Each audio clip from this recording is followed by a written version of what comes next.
दोस्तों, पाकिस्तान ने अब चीन के सामने खुलकर नाराजगी जताई है और वो HQ-9 और HQ-6 जब लेने गया था तब चीन ने कहा था ब्रह्मोस जैसी हाइपरसोनिक मिसाइल, अरे भाई HQ-9 रोक लेगा, तो चिंता मत कर, तो आंख बंद करके ले ले। ये कोई मामूली सिस्टम नहीं है, ये चाइनीज पैट्रियट मिसाइल सिस्टम है, पूरी दुनिया को हिला देगा। फिर पाकिस्तान बोलता है ठीक है भाई ले लेते हैं, चीन से भरोसा करके वो ले भी आता है। लेकिन जब भारत का ब्रह्मोस आया तो पाकिस्तान के चीथड़े उड़ जाते हैं और पाकिस्तान के डिफेंस सिस्टम ने चुप भी साध ली। साथियों, अब पाकिस्तान कह रहा है क्या दे दिया यार चीन, ये तो कुछ भी नहीं रोक पाया, अब हम क्या करें। जब पाकिस्तान ने शिकायत की तो चीन बोला भाई ये डिजाइन ही नहीं हुआ ब्रह्मोस जैसे एडवांस मिसाइल को रोकने के लिए। HQ-9 और HQ-6 सिर्फ नॉर्मल टारगेट्स के लिए था। अब चीन कह रहा है कि HQ-19 ले लो, थोड़ा महंगा है पर चिंता मत करो, लोन हम दे देंगे। मतलब समझ गए, उसे कर्ज में डुबाने की पूरी रणनीति चाइना के पास है। इधर से भारत इसे छोड़ेगा नहीं, भूखा और प्यासा, उधर से चाइना नहीं छोड़ेगा, इसे कर्ज में डुबा देगा। अब ये चाइना बोल रहा है ये सैटेलाइट तक ब्लॉक कर देगी, HQ-19 ले जाओ ले जाओ। साथियों, अब पाकिस्तान भूखा प्यासा तड़प रहा है, ऊपर से चीन ने एक और चार्ट चल दी है पाकिस्तान को परेशान करने के लिए कि पाकिस्तान हमसे कर्ज ले लो। अब पाकिस्तान करे तो करे, क्या करे आखिरकार? क्या आपके पास कोई जवाब हो तो आप कमेंट बॉक्स में भी दे सकते हैं। साथियों, अब मुद्दे पे आते हैं। HQ-9 और HQ-6 तो धूल चाट चुके हैं पहले ही। ये खबर पहले सिर्फ डिफेंस पोर्टल्स और ACI लैब जैसे प्लेटफॉर्म पर आ रही थी, लेकिन अब सरकार स्तर पर भी कंफर्म हो गया है। आप लोग सरकार स्तर पर भी देख सकते हैं इसकी न्यूज। ये भाई साहब ACI लैब पर न्यूज आई थी इसकी, आगे मैं आपको दिखा देता हूँ। सरकार पोर्टल पर इसकी न्यूज आ चुकी है, क्यों ये ऑफिशियली सरकार पोर्टल है आपका पाकिस्तान का। इन्होंने साफ साफ यहाँ कह दिया है कि पाकिस्तान सरकार ने खुद कहा है कि चीन ने उन्हें 40 J-35 स्टेल्थ जेट और KJ-500 AEW&C और HQ-19 सिस्टम ऑफर किया है, और $3.7 बिलियन का जो कर्ज था वो भी डिफर कर दिया गया है। यानी पहले जो डिफेंस एक्सपर्ट्स कह रहे थे कि पाकिस्तान ने HQ-6 और HQ-9 की खराबी पर कंप्लेन किया है, अब वो सब सच साबित हो रहा है। पाकिस्तान डिफेंस अफसरों ने चीनी मैन्युफैक्चरर्स को जाकर कहा कि आपका सिस्टम ब्रह्मोस को क्यों नहीं रोक पाया। चीन ने फिर वही कहा भाई वो इतना एडवांस है कि हमारा सिस्टम उसके लिए बना ही नहीं है। फिर साफ है पाकिस्तान को चूना लगाया गया। HQ-9 और HQ-6 को चीन ने ऐसे बेचा जैसे ये दुनिया के सबसे खतरनाक एयर डिफेंस सिस्टम में से एक हो, और ये कहा कि ये 250 से 300 किलोमीटर रेंज से cruise missile, tactical ballistic missile सबको हवा में ही गिरा देगा, और अगर कोई बच गया तो HQ-6 पीछे से 40 किलोमीटर की रेंज में सब उड़ा देगा। साथियों, पाकिस्तान ने इसी दावे पर अपनी पूरा लेयर्ड इंटीग्रेटेड एयर डिफेंस बना डाली, लेकिन जब इंडिया ने स्ट्राइक की, स्काल्प मिसाइल, ब्रह्मोस, हेरोप लॉइटरिंग, मोन्यूशन सब कुछ इस्तेमाल हुआ, और HQ-9 और HQ-6 या तो जाम कर दिए गए, या बाईपास कर दिए गए, या डायरेक्ट मिसाइल मारकर उड़ा दिए गए। अब पाकिस्तान चिल्ला रहा है तुमने हमें मिसलीड किया। HQ-9 बेचते वक्त चीन ने कहा था ये US पैट्रियट का रिवाइल है, एयर क्रूज बैलिस्टिक कुछ भी आए सबको गिरा देगा, मल्टी टारगेट हैंडलिंग भी है, एक साथ कई दुश्मनों को पकड़ लेगा। और HQ-6 के बारे में कहा मीडियम रेंज लो एटीट्यूड थ्रेट्स के लिए है, क्रूज मिसाइल ड्रोन सब उड़ जाएंगे। साथियों, पाकिस्तान ने उस पर भरोसा भी कर लिया है, और ऊपर से चाइनीज रडार जैसे IBIS 150 बाई LC-80 भी लगा दिए। उन्हें लगा कि अब कोई डर नहीं है, अब अगर ब्रह्मोस आए या राफेल हम पूरी तरह निश्चित हैं।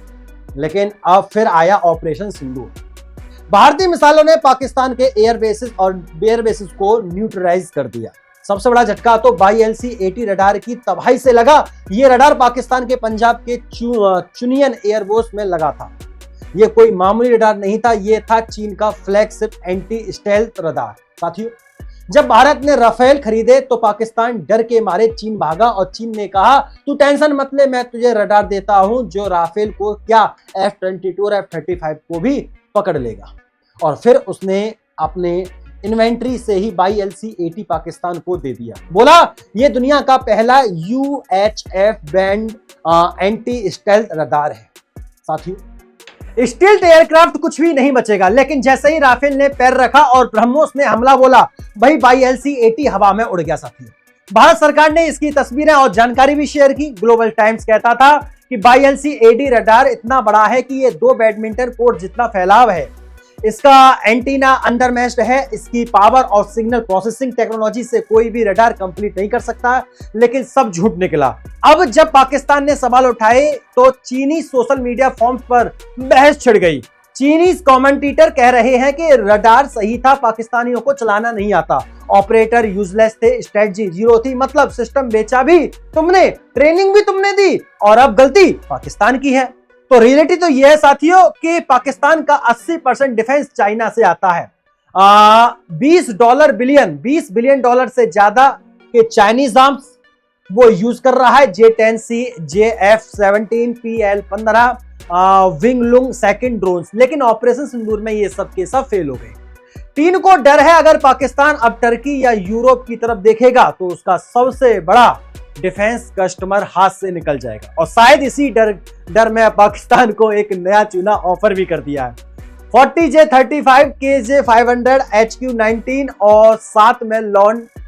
अब चीन दावा कर रहा है कि HQ-19 से कोई भी बैलिस्टिक मिसाइल इंटरसेप्ट हो जाएंगी और हाइपरसोनिक ग्लाइड व्हीकल कोई चिंता नहीं, सैटेलाइट तक लॉक कर देगा। मतलब एक बार फिर वही चाइनीज चूरन, नई EMI पे। लेकिन सच्चाई यही है दोस्तों, चाइनीज सामान चले तो चांद तक, वरना लॉन्च के 2 मिनट बाद जाम होकर जमीन पर धड़ा, ना चले तो शाम तक। आज चीन खुद 300 से ज्यादा HQ-9 वेरिएंट्स यूज करता है और अब वही सिस्टम पाकिस्तान में फेल हुआ है, तो चीन भी अंदर से हिल चुका है। साथियों, युद्ध में जीतते वो हैं जिनका भरोसा कागजी दावों पर नहीं, जमीनी ताकत पर हो, और ऑपरेशन सिंदूर ने यह साबित कर दिया कि भारत की ताकत सिर्फ बुलेट्स में नहीं, ब्रह्मोस जैसी ताकत में है। चीन का रडार गया, सिस्टम गया और अब विश्वास भी गया। साथियों, अब आपसे मैं पूछना चाहता हूं, क्या पाकिस्तान के साथ चाइना सही कर रहा है या गलत? कमेंट बॉक्स के माध्यम जरूर बताएं। और हाँ, अगर आप हमारे साथ नए जुड़े हुए हैं तो चैनल को सब्सक्राइब जरूर कीजिएगा मेरे भाई, क्योंकि आपके एक सब्सक्राइबर से हमें ताकत मिलती है, मोटिवेशन मिलता है, एनर्जी मिलती है और आपका अपना TTI स्टडी परिवार बड़ा होता है। तो साथियों, आज के लिए इतना ही। और क्या एक दावा और कर रहा है, मैं एक बार यहां बताना भूल गया कि चाइनीज भारत को धमकी दे रहा है, अगर तुम हमारा मलबा वापस नहीं करोगे तो हम UN में तुम्हारे खिलाफ वीटो लगा देंगे।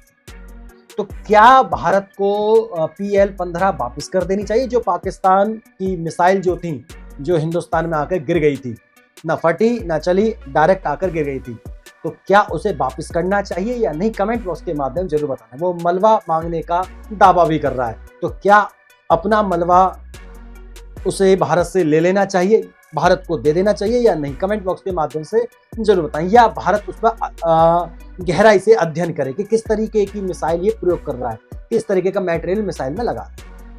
कमेंट के माध्यम से मुझे आपका इंतजार जरूर रहेगा। तब तक के लिए नमस्कार।